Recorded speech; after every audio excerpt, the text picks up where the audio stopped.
Hello, and welcome to fourth grade Math Dive in 5, focused on interpreting remainders. I'm Shanna Uwe.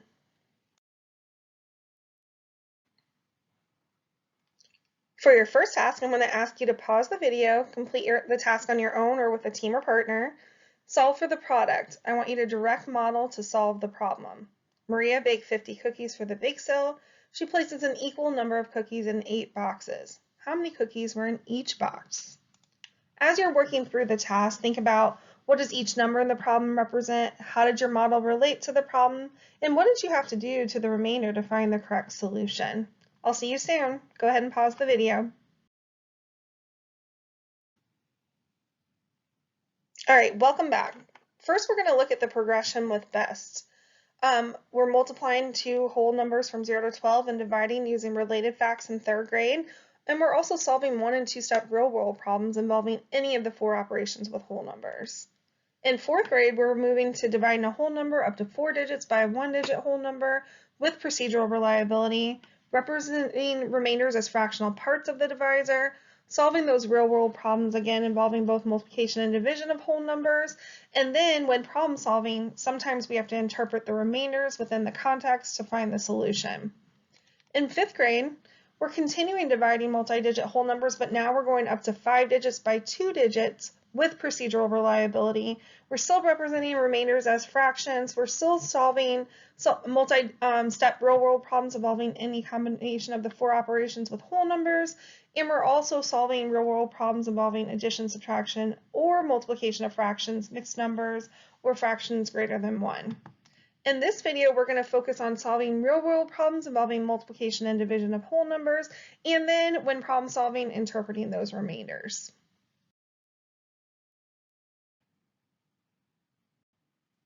When we're solving real-world problems, it's super important that students take time to direct model the actions in the problem. Direct model means when we introduce that scenario, you're actually modeling exactly what's happening in the problem as it's happening. This can be done with manipulatives, drawings, and/or equations, and I'm going to show you some examples. Here's that same problem that you guys did originally in your first task. So now I've direct modeled 50 cookies. I placed an equal amount of cookies in 8 boxes. You can see over to the right I have 2 that didn't fit. Over here, now I'm drawing a quick picture so you can see that I've labeled what are the cookies, what are the full boxes, and what are those 2 little dots or 2 cookies represent? Well, they're the leftover cookies. And then I can get into even representing that as an equation and showing that those leftover cookies actually represent a remainder of 2.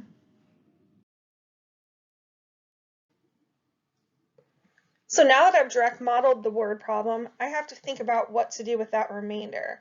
A remainder is represented based on its context within the problem. So some ways that you may interpret the remainder include representing a leftover quantity or the answer is the remainder.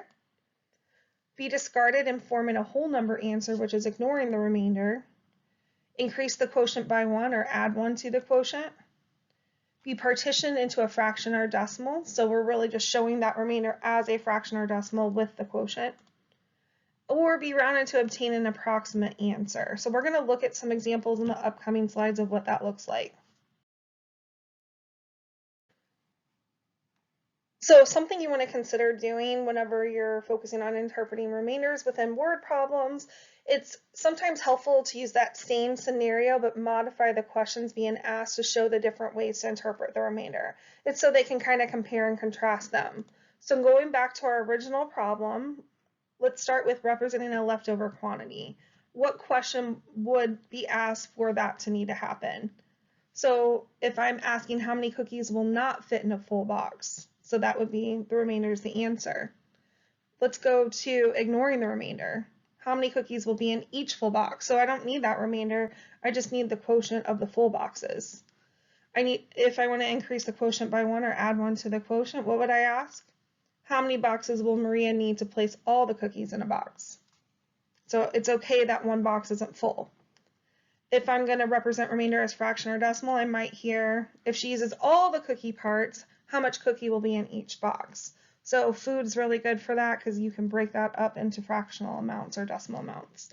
And then also the last one, be rounded to obtain an approximate answer. You might hear about how many cookies will fit in a box.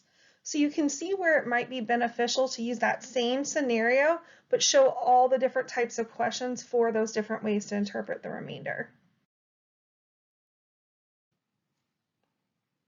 For students to truly understand the word problem and how the numbers relate to the word problem and how it helps them to interpret the remainder, you definitely want to contextualize. That means put those words back into those numbers.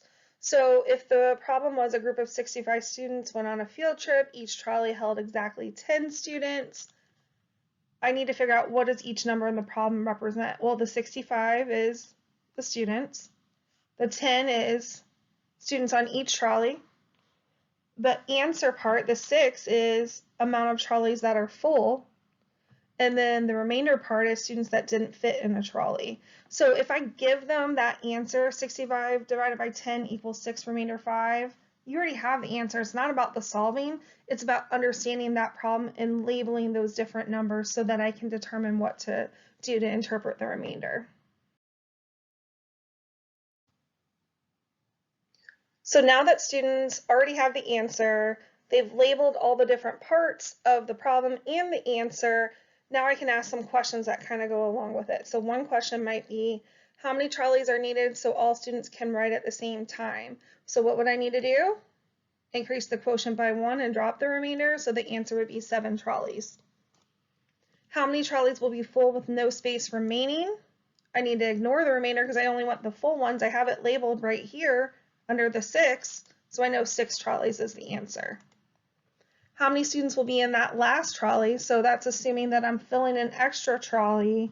Well, that would be the remainder is the answer. Where was my remainder? I already have it labeled. It's 5 students. So you can see the importance of contextualizing, labeling those different parts. Sometimes not focusing on that problem is going to help them determine what to do to interpret that remainder. So to kind of recap some of the strategies that we discussed in this video, you definitely want to start with that direct model using those base 10 blocks, move into drawing those quick pictures so that I can visualize what the problem's talking about and go ahead and label those different pieces. And then I can move into just recording the equation or just recording the equation with those labels. If my teacher's provided me the answer, I still have to figure out what each of those numbers represent and how it pertains to that word problem. Thank you for joining me today. I hope you got a lot out of the Math Dive in 5 for interpret remainders for 4th grade. We'll see you next time.